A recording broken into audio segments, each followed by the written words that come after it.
Boa noite, galera. Tudo em paz? Todo mundo bem? Tranquilo? Vocês já ouviram aquela história de que quando uma mulher grávida tem um desejo, se você não saciar o desejo daquela mulher, a criança nasce com a cara do desejo? Tem essa história. Vocês acreditam que isso é verdade? Porque eu fico pensando assim, o que será que a mãe do Ronaldinho Gaúcho desejou? Estranho, né?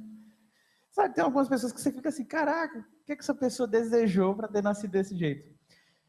Gente, o desejo é algo bom, é algo que nos motiva, algo que nos impulsiona, mas ao mesmo tempo já perceberam que o desejo muitas vezes nos coloca numa situação de risco, numa situação complicada. Eu vou contar para vocês a história do povo de Israel, um momento da história do povo de Israel, quando eles estavam no deserto, onde o desejo falou tão alto que eles desagradaram o próprio Deus. O desejo deles estava tão forte que eles não estavam mais nem aí para o que Deus pensava ou o que Deus queria. E a palavra, esse texto que nós iremos ler, se encontra lá em Números, no capítulo 11. Você pode ir abrindo já a sua Bíblia, e hoje a gente vai falar sobre esse desejo. Na verdade, o título é Sepulcro do Desejo. Sepulcro do Desejo. A gente vai desvendar um pouquinho das dificuldades e dos perigos que o desejo nos traz. A gente vai fazer essa leitura, vamos fazer ela juntos, eu vou projetar essa leitura agora aqui. Tudo que está colorido, você fala gritando, e tudo que está normal, você fala normal. Tranquilo assim? Dá certo? Vamos começar? Se prepara que você já tem que começar gritando. Vamos lá. Os estrangeiros que estavam no meio deles começaram a desejar muitas certas comidas, e até os israelitas também voltaram a reclamar, dizendo: quem nos dará carne para comer? Lembrando-nos deles que comíamos de graça do Egito, e dos pepinos, e dos melões, dos alhos porós, das cebolas e dos alhos. Mas agora, o nosso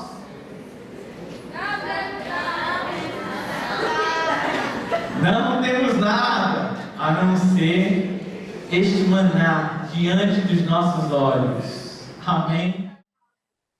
Dava para enxergar daí? Eu não conseguia não, estou muito distante, era para ter olhado por aqui. O que aconteceu? Olha o cenário, o povo está no deserto, e ele está no deserto porque tinham saído do Egito. Vocês assistiram a novela? Não, ninguém assistiu essa novela. Vocês foram para o cinema? Não, também ninguém aqui foi para o cinema. Mas enfim, vocês conhecem a história de Moisés conduzindo o povo do Egito para a terra prometida. Amém? Todo mundo conhece essa história? O povo sai, Deus começa a efetuar um monte de milagre. Antes da saída do povo, um monte de milagre Deus estava realizando. Um monte. Aí o povo vai ao deserto, depois de ver um monte de milagre, e começa a murmurar. Começa a reclamar. E tudo era uma reclamação. Até que um dia, aquele povo já estava sendo alimentado pelo próprio Deus com o maná, que era um alimento dado pelo próprio Senhor.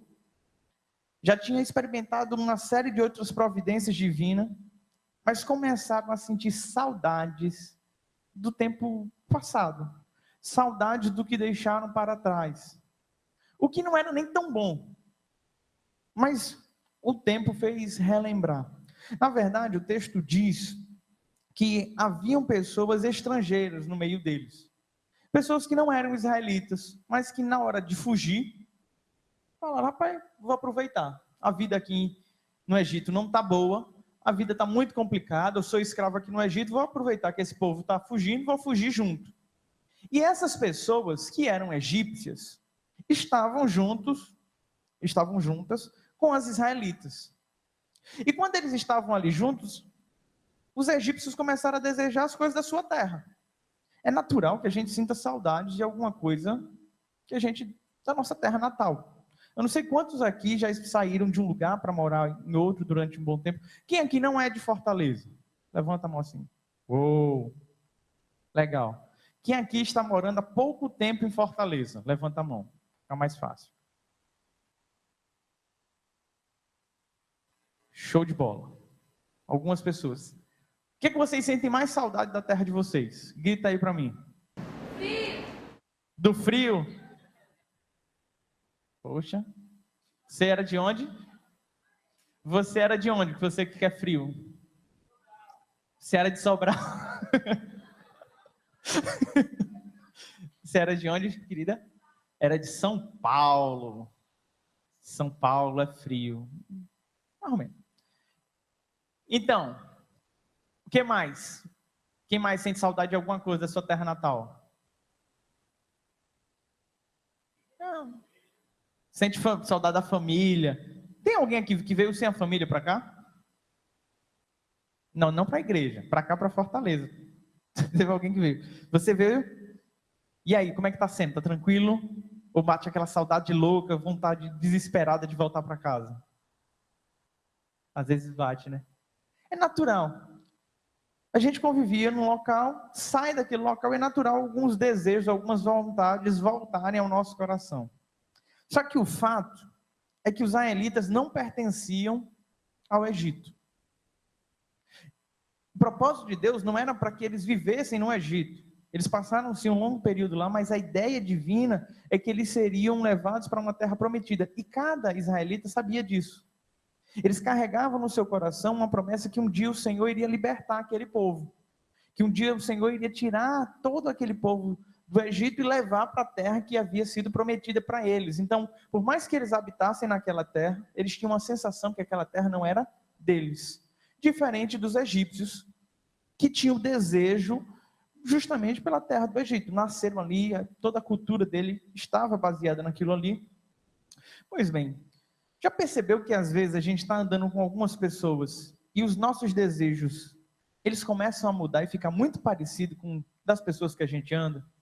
Os nossos amigos. Tem uma frase que diz assim: me diz com quem tu andas que eu te direi quem és. Com base nesse texto, eu diria assim: me diga com quem andas e direi o que desejas.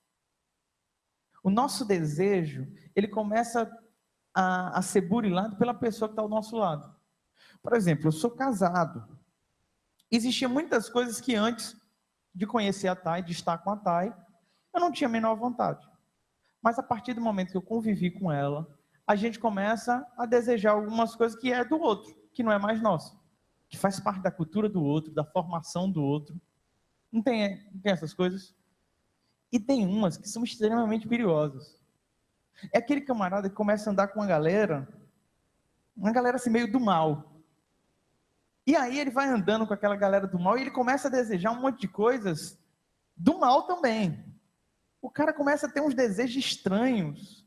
E você percebe nitidamente que não é dele. Ele nunca falou sobre isso, nunca quis isso, mas o contato com aquilo ali começou a despertar nele desejo. A gente só deseja aquilo que de alguma forma a gente já viu, já esteve próximo, teve consciência. Não tem como você desejar uma coisa que você não conhece. Alguém aqui deseja uma coisa que não conhece? Não tem como. Só o Chaves que conseguia desenhar uma parada lá que não existia. O professor Girafales olhava, ele dizia o que era e dizia, não está igual. O professor Girafales, está igual, vou dizer o quê? Você criou, está na sua cabeça. Ninguém deseja algo que de fato não existe. A gente começa a desejar coisas que foram colocadas ao nosso alcance. Então as pessoas com quem a gente anda vai determinar muito o que eu e você desejamos. Pois bem, o povo de Israel começou a desejar carne. Eles não tinham carne lá, estavam andando pelo deserto. Eu pensou, quantos bois teriam que morrer para alimentar aquele povo todo? Seria churrasco todo dia, seria um negócio difícil naquele tempo. Então Deus providenciou maná, que era um alimento que todos os dias vinha para aquele povo. Mas aí, aquele povo começou a ficar entristecido e querer algo diferente. Eles começaram a lembrar dos peixes do Egito. Eles disseram até assim, a gente comia peixe de graça lá. Os miseráveis trabalhavam feito um condenado. Eles tinham que preparar tijolo, fazer um monte de coisa. Era trabalho pesado, pesado. O povo não aguentava de tanto trabalho. Algumas pessoas morriam no trabalho. Aí o cara diz, a gente ganhava peixe de graça. Começa a olhar para o passado como se o passado fosse bom. E a gente passa pela mesma coisa. A gente se converte, está vivendo a presença do Senhor, um monte de coisa massa está acontecendo. Aí de vez em quando a gente lembra de uma coisa que ficou lá atrás. Uma coisa que não presta, uma coisa que é ruim. E a gente diz, cara, era muito bom. Ah, como eu era bom fazendo isso, eu era o cara. E a gente começa a viajar naquilo ali. E às vezes a gente começa até a planejar, voltar a fazer coisas antigas. O que é um peixe ou uma carne comparado a você ser livre? Comparado a você não ser mais escravo, comparado a você não ter mais que fazer trabalho forçado, comparado a você não ter mais que se sujeitar a um outro povo. Tem comparação? Sabe, muitas vezes eu e você fazemos a mesma coisa, trocamos algo que é incomparável por uma coisa tola e banal. E o que me deixa inquieto é que eu percebo que os desejos são insaciáveis. A gente não para de desejar. É o tempo todo querendo. O Eclesiastes, o autor de Eclesiastes, ele diz que todo desejo do homem é para a sua boca. E ele nunca se satisfaz. E de fato a gente nunca se satisfaz. A gente está sempre desejando algo novo, sempre querendo mais e mais e mais. O desejo nunca acaba. E não tem como a gente viver querendo saciar todos esses desejos, porque não dá. Não tem como. E por conta desse desejo insaciável, a gente começa a tomar algumas posturas que são estranhas. E esse povo começou a viver de mimimi. Sabe aquele povo chato que reclama de tudo? Reclamava, reclamava, reclamava. Moisés estava sem paciência.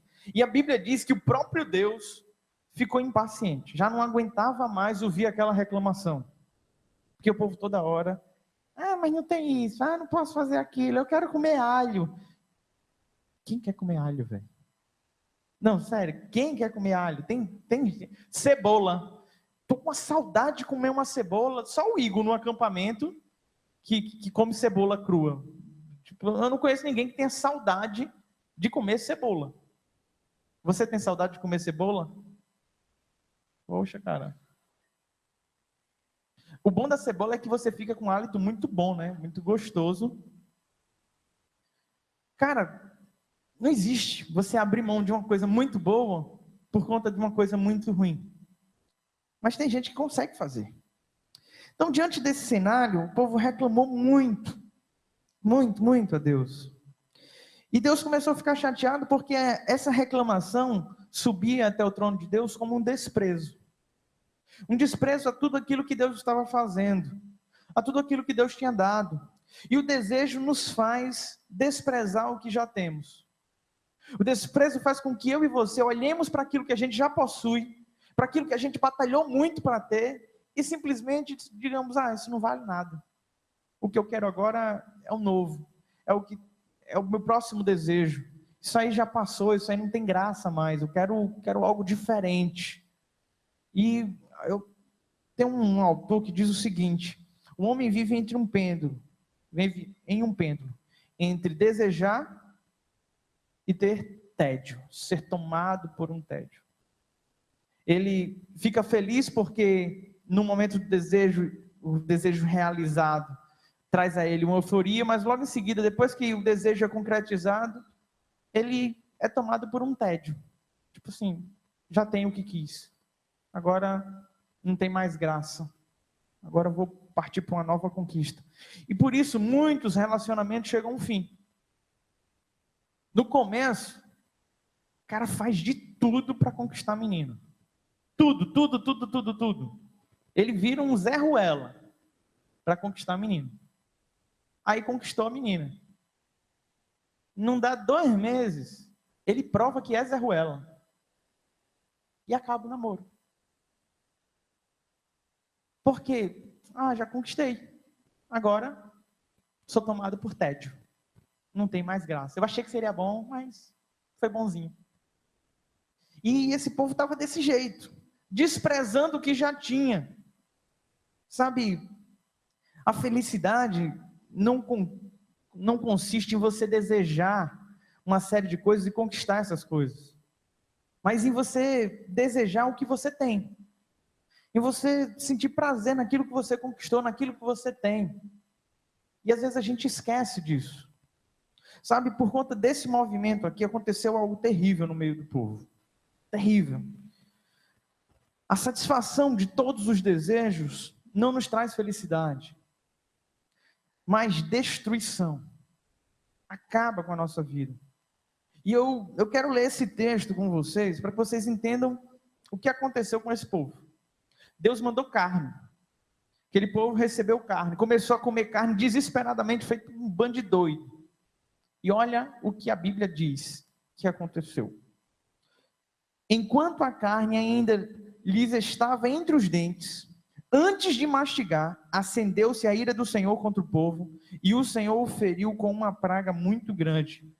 Por isso, aquele lugar foi chamado Quibrote Atavá, pois ali enterraram um povo que havia sido dominado pelo desejo de comida, ou pelos desejos de comidas. Que cena bizarra, louca. A galera estava com a carne na boca, antes de mastigar, antes de sentir o sabor da carne, antes de sentir o prazer. Deus manda uma praga e destrói todo mundo, acaba com todo mundo. Ficou irado pelo fato das pessoas terem desprezado todo o seu cuidado, desprezado a Deus e se entregaram literalmente à carne. Gente, eu conheço umas cenas muito parecidas com essas. Sabe aquele cara que viveu ali na igreja e fazia tudo certinho, e um dia ele disse: cara, eu quero fazer as coisas diferentes, eu quero ter umas coisas diferentes, eu vi umas paradas muito loucas, eu quero fazer, eu quero viver o que esse mundo tem para me oferecer, eu quero me entregar à carne. E aí, dessas pessoas que eu conheci, algumas delas mal puderam aproveitar. Foi apenas uma balada e acabou a vida. Foi apenas um envolvimento com drogas e acabou a vida. Foi apenas um envolvimento com a mulher errada e acabou a vida. Antes que pudesse ter prazer. O desejo, a saciação do desejo nos traz prazer. Nos faz se sentir, teoricamente, naquele momento, muito bem. Mas muitas vezes esse prazer pode acabar com a nossa vida. Pode literalmente nos matar. Sabe, nós matamos o desejo, não alimentando ele. Alimentando ele, o desejo vai só engordar. Nós matamos o desejo quando nós aprendemos a dizer não para ele. Quando nós mostramos quem é que manda. Então, te aconselho a matar o desejo antes que ele te mate. A dizer como o apóstolo Paulo, que crucificava a sua carne com Cristo, e já não era mais ele quem vivia. A sua vontade agora era governada pelo próprio Deus. Se tem uma coisa que eu tenho orado e pedido a Deus, é para que Ele seja Senhor na minha vida.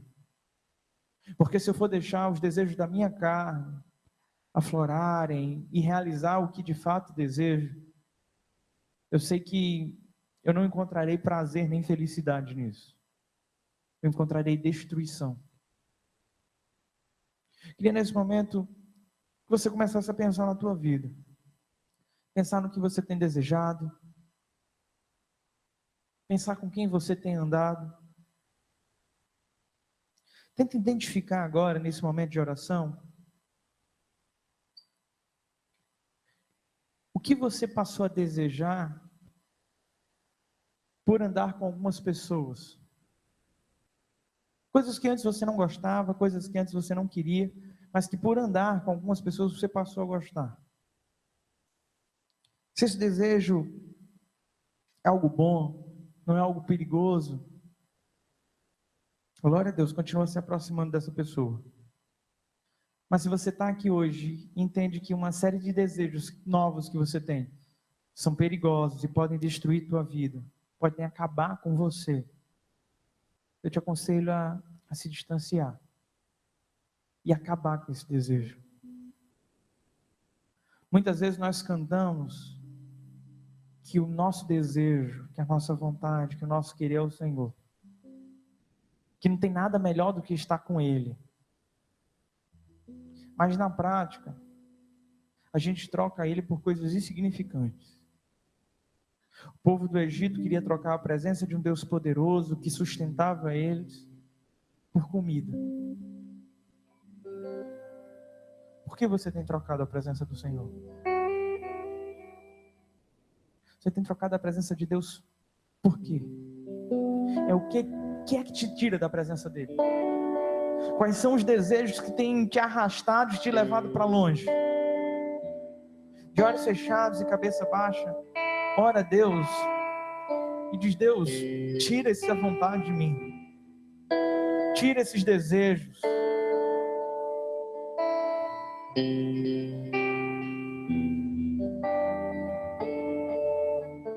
Clama a Ele. A equipe de louvor vai estar tocando nesse momento. Enquanto eles tocam, eu te convido a fazer uma oração sincera a Deus. Clama a Deus dizendo: Deus, me livra de mim mesmo. Me livra dos meus desejos maus.